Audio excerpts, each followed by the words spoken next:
아닌데? 그지. 어쨌거나 하여튼 뭐 그렇게 해서 제가 구형사를 했는데 저도 이제 주위에 라이언스 회원을 유치하기 위해서 누구야 라이언스 같이 가자. 그러면 그분들이 하는 얘기가 있습니다. 라이언스는 뭐 하는 것이냐? 그리고 라이언스를 왜 가야 되지? 그리고 라이언스를 가야면 어떤 이론점이 있지? 이런 질문을 하게 됐어요.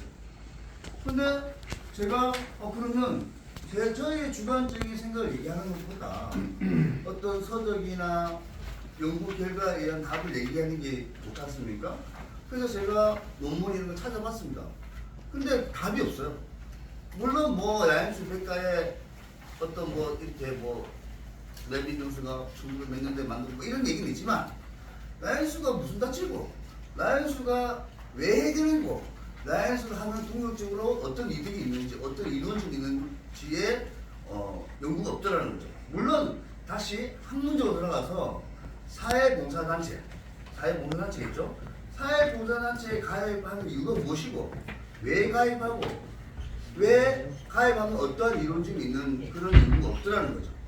그래서 제가 사회현상에 관한 문제점 아니겠습니까? 내 주위에 둘러싼 사회현상에 관한 문제점을 발견하고 이 연구를 시작했습니다. 그런데 선행 연구를 찾아보니 봉사단체의 가입 동기, 가입하는 어떤 여러 가지 구성들에 대한 논문이 전부 나타나는 거죠. 그래서 봉사단체 논문을 검사하고 하다 보니까 봉사단체는 얘기보다는 학문적으로 사회공헌단체라는 키워드가 생기고 그 사회공헌단체를 지금의 그래서는 봉사단체라고 통칭하고 있습니다. 그래서 학문적으로는 우리가 사회공헌단체로 키워드를 정해서 연구를 시작했습니다. 그래서 연구를 해보니 그러면 과연 사회공헌단체를 가입하는 키워드에 상위 키워드 있었어. 상위 참여동기 속성. 참여동기하는 큰 이유가 뭘 걸까? 근데 그게 없으니 이제 연구에 바로 봉착되게 됐어요. 연구를 할 수 없는 거죠. 선행 연구가 없으니 아시다시피 선행 연구가 없는 연구를 할 수 없는 거죠.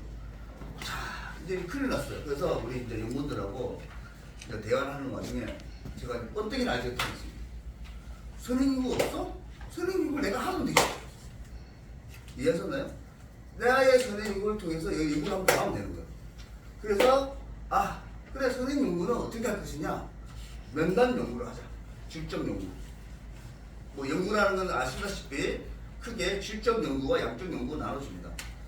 양적 연구는 대다수 분들 알겠지만 설문지를 통한 통계를 해서 숫자로 결과치를 도출해내는 것이고 질적 연구는 물론 뭐 여러 가지가 있지만 면담, 그 다음에 관찰, 그 다음에 실험 데이터, 문헌 연구 이런 것들이 질적 연구인데 주관적인 결과가 도출되는 것입니다. 그래서 그러면 질적 연구의 면담 연구를 하자. 짧게 하겠습니다. 제가 뭐 이거 PPT가 없으니까 제 머릿속에 있는 갖고만 얘기하겠습니다. 그래서 면담 연구를 하자.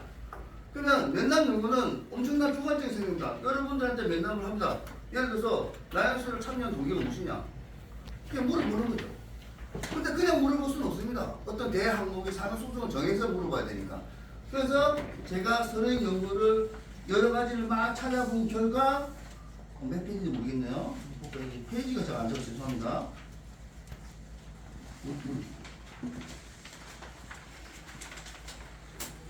여기 3장 연구 방법 앞에 3장 연구 방법 앞에요. 그래서 보다 보니까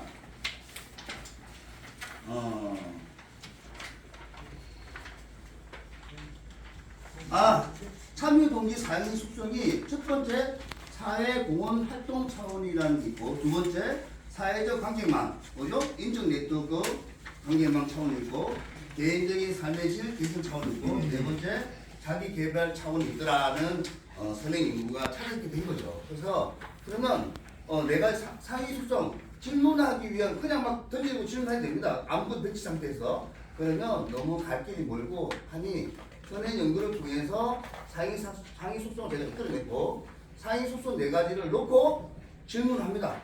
어떻게 질문하느냐?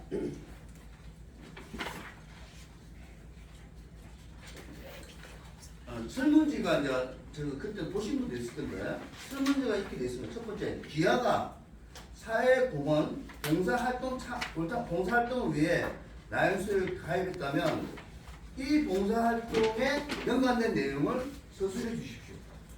라고 얘기합니다. 두 번째, 기아가 본인의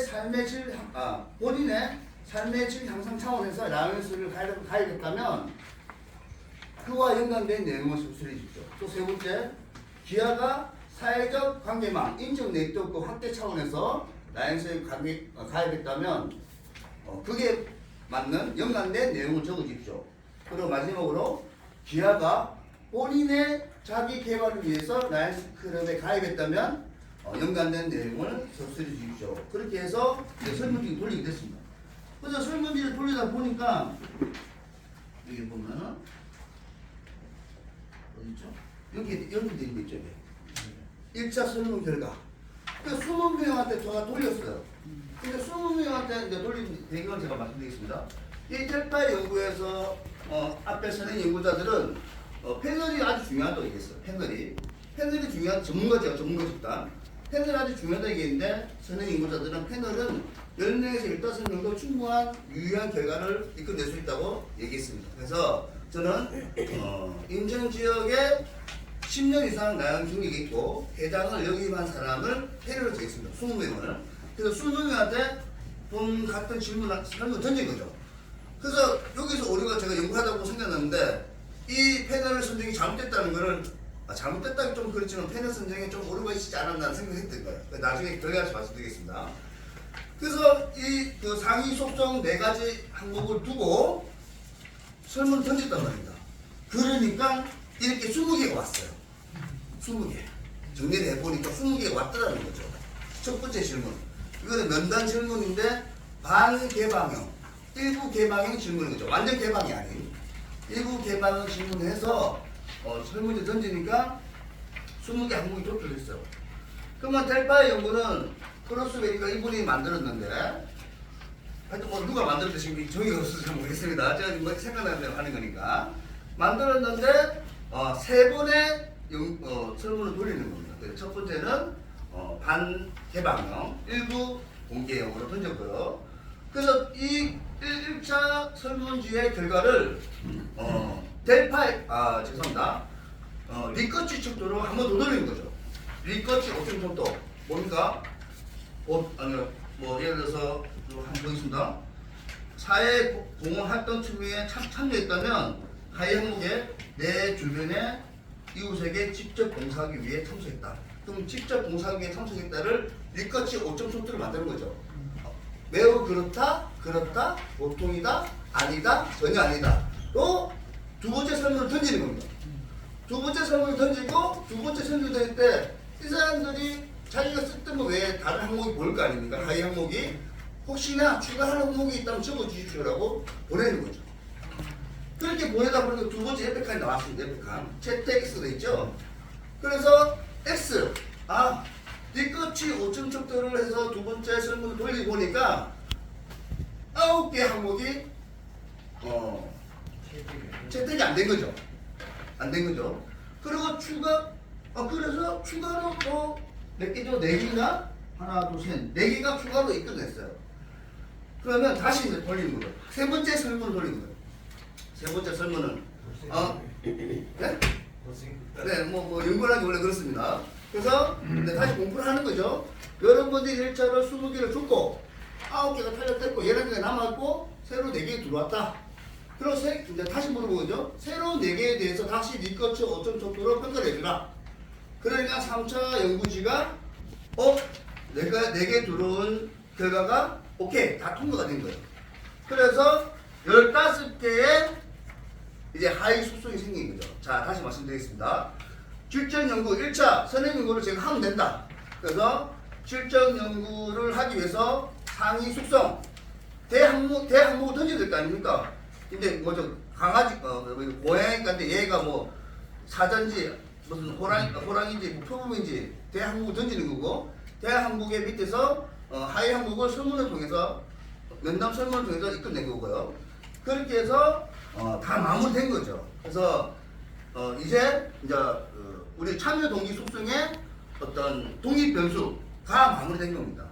물론 독립 변수가 뭐 잘 모르시면 되겠지만 일단은 그렇게 가시고, 그래서 참여 동기 속성의 상위 항목과 하위 항목을 1차 연구인 델파의 기법의 면담 연구의 1차 연구에서 결정이 된 거죠. 이해하실 생각합니다. 그래서 이제 2차 연구로 들어갑니다. 2차 연구. 선행 연구 제가 만들었던 거예요. 이해하셨죠? 선행 연구가 없으니까 연구를 할 수 없었어요. 그러면 선행 연구를 내가 만들자. 그래서 선행 연구를 만들었어요. 그래서 2차 연구, 양적 연구. 양적 연구를 왜 하느냐? 1차 연구의 결과를 많은 사람들한테 설문을 돌려서 그 값을 이끌어내서 이 최초에 목표했던 연구의 결과치를 얻기 위함이죠. 그래서 2차 연구를 던집니다. 그래서 2차 연구를 던지는데 잠깐만요. 좀 보고요. 그래서 연구 모임과 같이 이렇게 던집니다. 던져서 제가 가설을 정한 거죠. 가설. 어떤 가설이 있나요? 사회공헌 활동 참여 동기는 내 삶의 만족도에 유의한 정의에 영향을 미칠 것이다.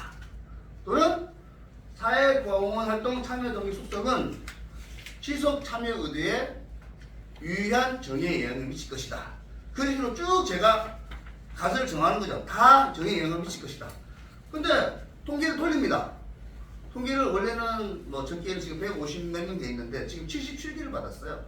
그래서 150개 이상은 해야 되니까 유형 결과를 나오려면요. 학회 논문이라도. 그래서 77개를 받아서 검토를 해보니, 물론 제가 최초에 말씀드렸지만 실증 연구 자료를 넣어야 됩니다. 근데 그 통계 수치 결과는 제가 외주를 맡긴 상태고, 단순 빈도 분수로도 100%는 아니지만 80% 이상의 어떤 정확한 값을 나올 거라 판단되고 있고요. 그래서 하다 보니까 미칠 걸 했지만 결과를 한번 보시겠습니다. 결과 제4장 결과, 연구 결과에 보니까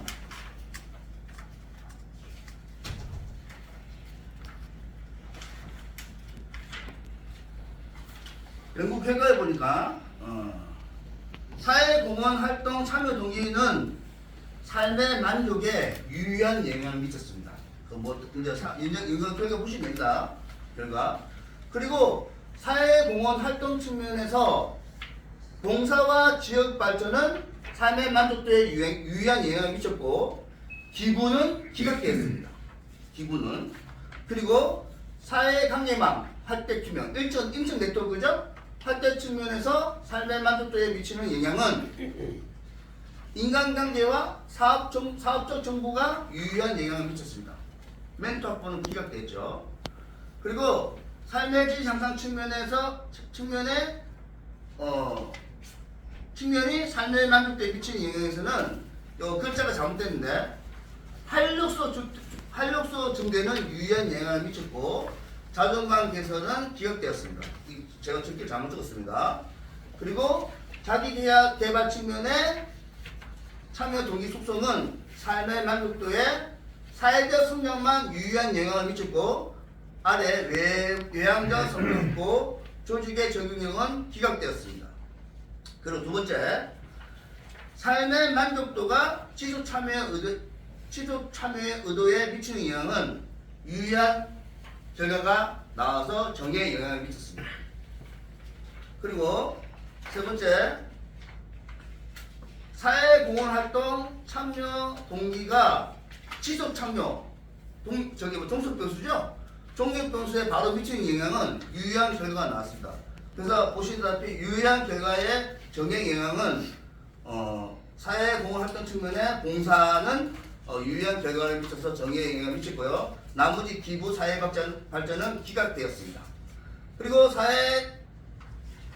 인적 네트워크, 사회적 관계의 측면에서는 세 개 다 지속 참여 의도에 정의에 영향을 미쳤습니다. 그래 보시면 되고요. 글자는 다 나와 있습니다. 그래 한번 보시면 되고요. 그리고 마지막으로 매개 효과.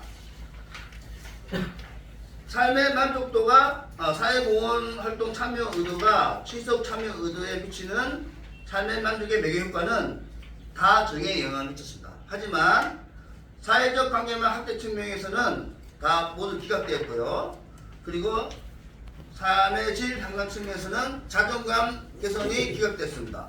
자문조건 내 삶의 활력성은 증대되었습니다. 그리고 자기 개발 측면의 모든 상황은 정의에 영향을 미쳤고요. 외향적 성격뿐만 기억되었습니다. 그래서 원래는 이 그 유인물에 제가 뭐라 그랬죠? 실전 분석 자료를 적어야 되지만 오늘 지금 매주 맡긴 상태여서 다음에 제가 학회 논문에 투고할 때는 완벽하게 해서 투고해서 한 번에 익명의 3명 교수님들을 이겨서 바로 통과하는 걸로 그렇게 목표를 잡겠습니다.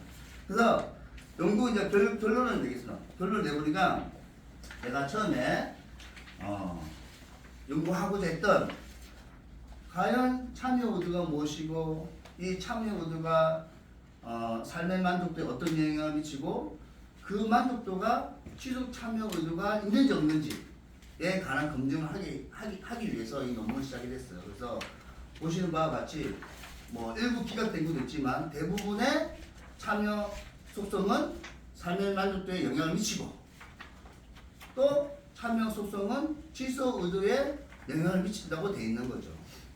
그래서 서론에 제기됐던 라이언스 클럽은 무엇인가? 또 라이언스 클럽을 통해서 자신이 얻는 이득은 무엇이고 궁극적으로 라이언스 활동을 해야 되는 이유는 무엇인가를 본 연구자들은 다음과 같이 정의하고자 합니다. 제가 한번 읽어보겠습니다. 결국은 이 연구는 이 글을 만들기 위해서 연구를 하게 됩니다. 이 글은 저의 생각이 아닌 연구 결과물을 합격한 내용이라고 보시면 됩니다. 물론 이론적 배경에 라이언스 클럽이 무엇인가라는 내용은 적지 않지만 여러분 다 아니까 그건 적지 않습니다. 그래서 제가 그걸 말씀드리겠습니다. 라이언스 클럽이란 미국에 본부를 둔 국제 조직의 공산단체이며 내가 사는 지역을 중심으로 활동하는 사회 공헌단체이다. 라이언스 클럽은 현물 및 현금 기부와 재능 및 노력 봉사를 주력하는 단체이며 내가 사는 지역에 다양한 직업을 가진 사람들을 만나고 교류하며 우정을 쌓는 단체이다. 라이언스 클럽 활동으로 내가 사는 지역 사회 발전에 기여하게 될 것이며 나의 일과 사업 또한 고도화될 것이고 나아가 라이언스 클럽 활동으로 삶의 활력소가 증대되며 나는 라이언스 클럽을 통해서 사회적으로 성장하고 발전할 것이라고 정의하고자 합니다. 자, 결론문 시사점은 본문을 참조해 주시고요. 마지막으로 연구의 한계 및 차후 연구 방향에 대해서 말씀드리겠습니다. 제가 조금 전에 말씀드렸다시피 패널을 선정하기 위해서 연구를 하다 보니까 옳은 것이다 생각했어요. 제가 패널을 뭘 했습니까? 10년 이상 된 라이언스 경력이 있고 회장을 여기 맡으면 전문가 패널을 선정했는데 이 연구는 라이언스 참여 동기 속성이에요. 참여를 왜 했는지, 참여해서 어떤 삶이 어떻게 되는지를 물어봤는데 그 패널을 저는 전문가라고 해서 10년 이상의 라이언스 회장을 역임을 했는데 다음에 연구를 한다면 이제 연구의 문제점이죠. 1년 이하의 신입 회원을 패널을 해야 되지 않을까라고 생각한 거죠. 연구를 이제 하다 보니까 그런 생각이 드는 거예요. 근데 중단할 수도 없고 해야 되는 거죠. 그리고 두 번째, 자, 인천지구는 다른 지역에 비해서 여기서 부산지구에 비해서 다 아시겠지만 저조한 인원만이 라이언스 클럽 활동하고 또 이게 선행연구에 보시는 것 같이 인천 지역의 봉사자들 일반 봉사자들 자체도 작은 인구 대비 작은 소수의 인원만 봉사 참여하고 있습니다. 그래서 다른 지역에서 똑같은 연구를 실시한다면 아마 다른 결과가 나오지 않을까. 그래서 똑같은 연구를 양쪽 연구는 똑같은 제목으로 다른 지역에 해도 됩니다. 똑같은 제목으로. 그러면 다른 결과가 나올 수밖에 없어요. 그래서 어떤 데이터를 추적해서 우리가 연구를 성공하게 나간다면 한국 라이언스의 발전에 많은 도움이 되지 않을까 생각합니다. 자, 이상으로 제가 저희 연구팀이 준비한 사회공헌단체 참여 동기 속성이 삶의 만족도와 지속 참여 의도에 미치는 영향에 대해서 발표를 마치도록 하겠습니다. 감사합니다. 질문 받겠습니다. 감사합니다.